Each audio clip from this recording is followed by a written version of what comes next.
Just 1 year ago, Rogue was at the bottom of the RLCS, and now they are #1, beating NRG in the grand finals. And let's review why. I'm going to go into Justin's perspective. What is going on with NRG? What is going on with Rogue? Back to Justin. And I sort of want to get inside the mind of an SSL.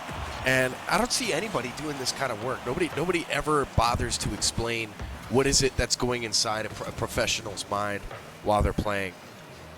And I feel like, now having played since, just as long as these pros have, I can finally really get into it. So Justin's really third man, so you just got to wait here. Squishy moves up.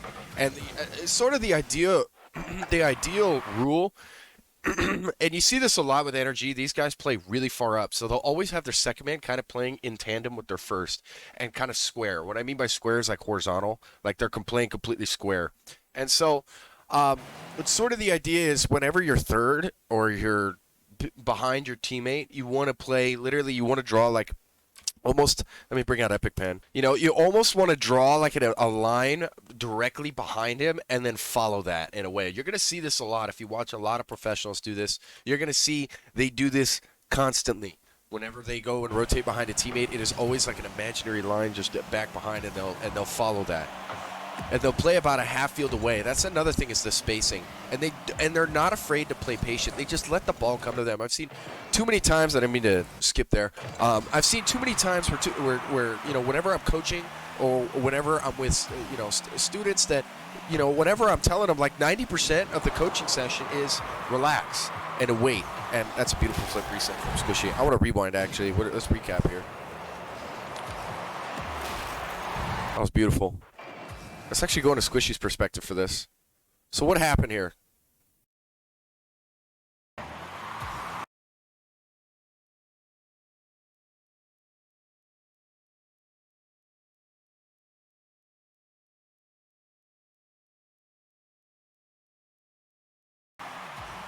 Goes to the clear. No big deal.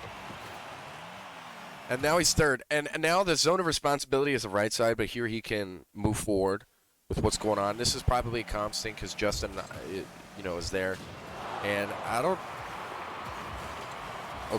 know. That was weird. I don't know why anybody on Rogue was up. Turin first killer should have been up for that. Leaves it.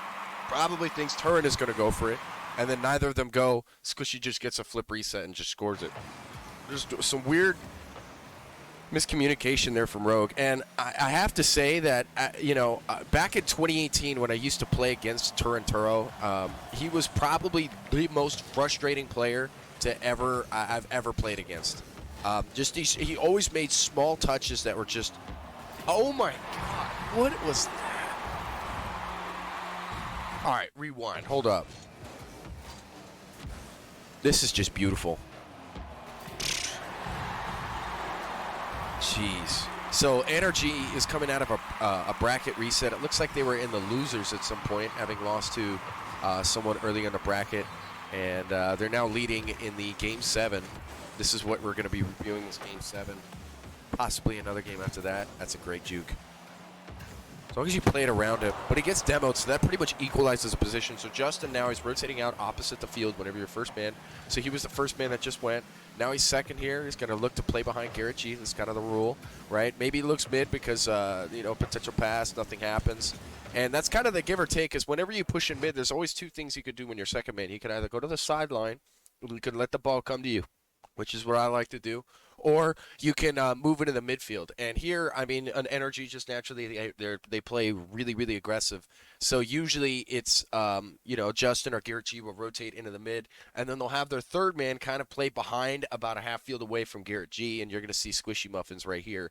And that's exactly what's going on in order to kind of cover the space that's left. Because if Justin moves to the, and covers the midfield, then you need somebody to cover Garrett G whenever, somebody goes to tackle him. So, I mean, it's pretty simple stuff. The problem is that, it seems so simple, but everybody's like, yeah, I already know about this. But then when they actually go and execute, they're constantly like moving backwards, or they're too far forwards, and it's just waiting. And you can see, look at that movement that he did right there, that little stutter. I mean, it's really high level stuff right there. It's just super small, and that's another gorgeous shot from Squishy. Hold on, I want to see that again. I know I keep rewinding. I'm trying not to, but yeah. So he was the third, and he goes mid, and I don't know, some weird stuff. And I think this is what happened. His first killer looked like he got caught in no man's land here.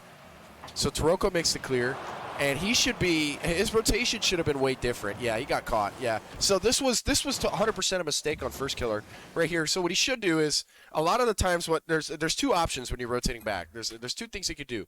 What people do is, while they're rotating like this, right? And Garrett G I call this the Garrett G rotation. I'm going to show you some clips right here in a sec. This is the Garrett G rotation. And so pretty much the idea here is that when you're first killer, if you're looking for a clear, you maybe want to rotate out and then look to support, right? But you don't want to do it too far, right? You don't want to be too far and too far forward from the play. Again, you want to support and play like 45 degrees. So if the ball's here, then you want to be like here. That's called it's a pressure cover stance. As he's moving backward, he can either turn for it or, if he doesn't see anything happens, he goes back. So, I mean, at any point in the decision, he can go and turn and then look to cut down the midfield. But, I mean, you can see here he pushes too far to the left. And what happens is now he has to compensate. He moves this way, and by that time, the ball's already behind him. Had he been rotating around like this and kept a spacing, when he goes to cut in, it actually would have been an easy backboard read right here. So let me shadow. This is what should have happened. He comes around like this, right?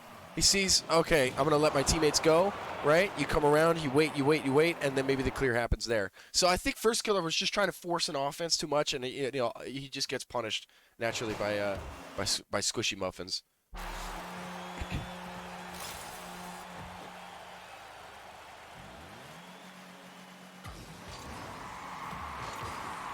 Right off the kickoff, they go and win it. It looks like Rogue purposely lost that. Squishy with a really good tackle. And there's really nothing they could do. They're going to get a big clear off of this, but that's okay. Squishy with a good tackle to try and stuff it. This is awkward. You got to cover the incoming shot. That's exactly what happens. Good. Right, this should be fine. Yep, you just got to keep it in the corner. There's no threat. He does a quick swivel just to see what kind of pressure he's looking at. Right, and now he's second, and now you wait right here at this front post, and then once you know you can push out, then you move out. And so the rest of this is just that the general rule is, when you're second man, you must wait. You must wait right here. Or when you're second or third man, whenever you're in net. But it looks like Squishy got demoed. I think he spawned there. Yeah, so he spawned there. So he's technically second. Squishy is actually like third, but I mean, it's going to switch now, and Justin is going to be third. But typically, when you are waiting in net, you always just wait right here. And too many people at Diamond, GC1, GC2, GC3, I swear to God, even SSLs make this mistake. And I hate it when I run into SSLs and I'm just like, how the hell are you at my rank and you are making this mistake when you're making a mistake of pushing too far forward? Because when you push forward, you leave space behind you. And so what happens is, as the play develops, right, and you push too far forward, if you were more patient, you would have been able to go and actually challenge the ball, clearly now. So Justin is actually third man, so he's going to rotate around. He's going to wait. And that was just a compensation maneuver. First killer with a whiff. Hello? Ready for clear, right into Garrett G. Possible passing play. Yeah, they're going to drop it. Keep it close. And he's not sure what's going on at first killer. It looks like he's going to get demoed. Yeah, so Justin was kind of unsure what was going on there. It looked kind of awkward. But he didn't want to push up because it knew it looked awkward. I don't think they score here. Yep. So as long as yep, good. He's going to rotate out. That's kind of a weird rotation, but he's got to go now. Somebody's got to go. Somebody's got to force it. Yep. And now he's got to wait second here. And, here's another thing. I mean, look at again. Like, he got caught out a little bit. And this isn't any discredit to Justin. He's an awesome player. Had I been in a situation 100% that, just that me being as systematic and having taught people this kind of stuff, when you're second man, you got to wait behind, or you got to wait at this front post area. If you come into this area and you just wait again right here, this clear is going to be not so threatening. You could just pre-jump it and cover the lane, and if he goes and hits it in the corner, whatever, great job. Thank you, Taroko, for hitting it into our corner. We get a free clear now. Otherwise, if he goes and shoots it, you just block it. There's no big deal. You pretty much minimize all threats. So, I mean, that was kind of like a compensation. I feel like it could be a little bit cleaner, but, It's fine as well. And now he's second man again, waiting at this area. It's a little awkward just because of how he rotated. I mean, it's just how the play developed. And now he's just going to wait at the sideline. It goes over, so Squishy's going to take probably. He gets a tackle. Now somebody's going to take, yep. Yep, now he's third, and you want to play. You know, generally when you're third man, you really want to play behind this half line. That's generally the idea, always when you're third, right? Once you know you could start to push up as a second man, then you can go and do that. And first killer with a backflip there, so he has to cover, yep. And now he's third again. He's going to rotate. He's second to Squishy right now. He's going to give a half field. Yerchi with a pop, and then there it is right there. I mean, it's pretty simple stuff. Anybody could do this, really. I mean, it's you know, it's pretty crazy how, you know, some students, when I go and, you know, I tell them, I ask how they're doing, and they tell me, they're like, yeah, I just went up against some rank X team and we took them to the game 5. I'm like, that's fucking fantastic. I mean, the pros are just really, really consistent at just playing, you know, a slightly better game than, you know, the majority of us. Possible double touch here. Look for the demo. It wasn't there. He's going to rotate third here. Now his owner's responsibility is right side, right? And now they just got to keep it close again, right? Front post gate. And here's the thing, again, is you got to follow this gate right here. I mean, this is something that EG Fireworks back in like 2018, 2 years ago, taught me, was when he said that you got to go through these gates. And in a way, whenever you're playing Rocket League, it's always a mental checklist with yourself. It's a tiny little mini game of like of just, okay, gotta go through this, gotta throw through this part. You're not actually playing Rocket League, you're playing like mini games with yourself the whole time. And this is one of them, is coming into this front post gate right here. So you keep your width, right? And typically you never want to move past. This is really effective to follow this dotted line as you're rotating in, and you only want to move past this front back post line when you see that you need to take the position of the second man who's now moving up. So then you would go through this gate, then you got this mid gate, and then you got this mid gate right here, and then you could start to slowly push out. But either way, what this does is it helps you keep your spacing correct, because when I don't teach this, what happens is they cut in too early. Small people, you know, like diamonds and GC1s and GC2s, they cut in a little bit too early. The ball ends up behind them, and then when the clear happens, it's not as solid, right? So the reason why, I mean, Justin makes this look easy, but that's only because he's just following the fundamentals here, which is go through the gate right here, and you wait. Now, had this been a little bit here, you would have to mechanically compensate, and you might be able to, I mean, you still might be okay here, but, I mean, you just make it really, really simple for yourself. Shot, you know, Justin pre-jumps. Oh my God, Garrett, you're trolling, dude.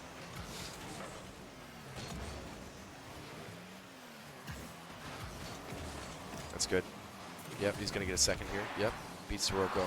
And now you gotta want to look mid. As soon as you beat your first man, as soon as you beat your matchup right here, as soon as Taroko was beat here, you want to look mid and always want to pass mid. So he does a quick swivel just to see where Taroko's at, right? And so swivel right here, boom. He sees that Taroko's late, so all he's got to do is rush it and just pop it, and it's easy. And then, yep, and then rotate out. Squishy's probably going to get take here because you're low boost. Yep. And now you rotate second. Now you cover the zone. They're going to cut you. And see, he pushed up a little bit too far. And this is the small stuff. I mean, it's not a big deal. It's not anything crazy. I mean, they actually do get a goal out of that. It's just because of a marginal error, you know. But, you know, I felt like if he's around, you know, Squishy right here, that he should have taken a little bit of a wider line or just waited. And, again, come into this mid boost area. And then, I mean, this would be not as threatening because now he's got his back to the ball. If he, you know, but, you know, had he been here and played it a little bit slower, I mean, he might be okay to handle this. I mean, yeah. All good, though.